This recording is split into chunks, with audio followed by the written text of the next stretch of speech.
ನಮ್ಮ ಕುಟುಂಬದಲ್ಲಿ ಇನ್ಸ್ಪೆಕ್ಟರ್ ವಿಕ್ರಮ್ ಅಂತ ಒಂದು ಸಿನಿಮಾದಲ್ಲಿ ಮಾಡಿದ್ದಾರೆ ನಮ್ಮ ಅಣ್ಣನ ಜೊತೆ, ಶಿವರಾಜ್ ಕುಮಾರ್ ಜೊತೆ.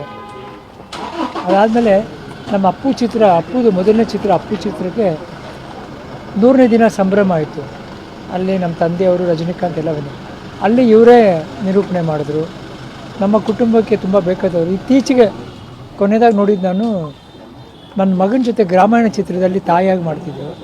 ಆ ಸಿನಿಮಾ ಕಂಪ್ಲೀಟ್ ಆಯಿತಾ ಇಲ್ವಾ ಗೊತ್ತಿಲ್ಲ ನನಗೆ, ಬಟ್ ಅಲ್ಲಿ ಮಾಡ್ತಾಯಿದ್ರು. ನಾನು ಶೂಟಿಂಗ್ ಹೋಗಿದ್ದೆ, ಅಲ್ಲಿ ನೋಡಿದ್ದೆ.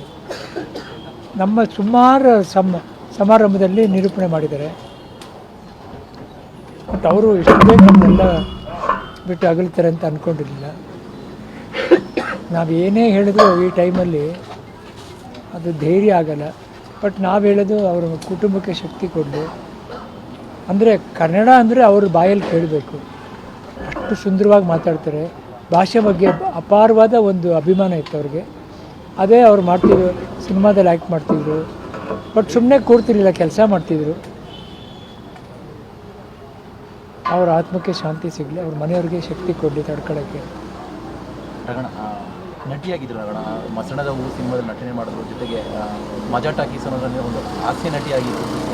ಆಮೇಲೆ 2000ಕ್ಕೂ ಹೆಚ್ಚು ಅಧಿಕ ನಿರೂಪಣೆಗಳು ಮಾಡಿರುವಂಥದ್ದು.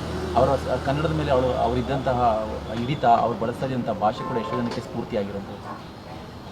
ಭಾಷೆ ಅಂದರೆ ಅವ್ರ ಬಾಯಲ್ಲೇ ಕೇಳಬೇಕಪ್ಪಾಜಿ. ಆಮೇಲೆ ನಿರೂಪಣೆ ಮಾಡ್ಬೇಕಾದ್ರೆ ನಮ್ಮ ಕರ್ನಾಟಕ ಸಂಸ್ಕೃತಿಯ ಪ್ರಕಾರ ಅಚ್ಚುಕಟ್ಟಾಗಿ ಸೀರೆ ಉಟ್ಕೊಂಡು ಬಂದು ಆ ಕನ್ನಡ ಮಾತಾಡಿದ್ರೆ ಭಾರಿ ಅಚ್ಚುಕಟ್ಟಾಗಿ ಮಾಡಿಕೊಡೋರು. ಅವ್ರ ಬಗ್ಗೆ ತುಂಬ ಗೌರವ ಇದೆ ನಮ್ಮ ಕುಟುಂಬಕ್ಕೆ. ನಮ್ಮದೇ ಸಿನಿಮಾ ಇನ್ಸ್ಪೆಕ್ಟರ್ ವಿಕ್ರಮಲ್ಲಿ ನಮ್ಮ ತಾಯಿ ನಿರ್ಮಾಣ ಮಾಡಿದ ಚಿತ್ರದಲ್ಲಿ ಅವರು ಒಂದು ಪಾತ್ರ ಮಾಡಿದ್ದಾರೆ ಶಿವಣ್ಣವ್ರ ಜೊತೆ. ಈಗ ರೀಸೆಂಟಾಗಿ ನನ್ನ ದೊಡ್ಡ ಮಗನ ಜೊತೆ ವಿನಯ್ ರಾಜ್ಕುಮಾರ್ ಜೊತೆ ಗ್ರಾಮಾಯಣ ಸಿನಿಮಾದಲ್ಲಿ ತಾಯಿಯಾಗಿ ಮಾಡ್ತಾಯಿದ್ರು. ಅದೊಂದು ಶೂಟಿಂಗ್ ಹೋಗಿ ನೋಡಿದ್ದೆ.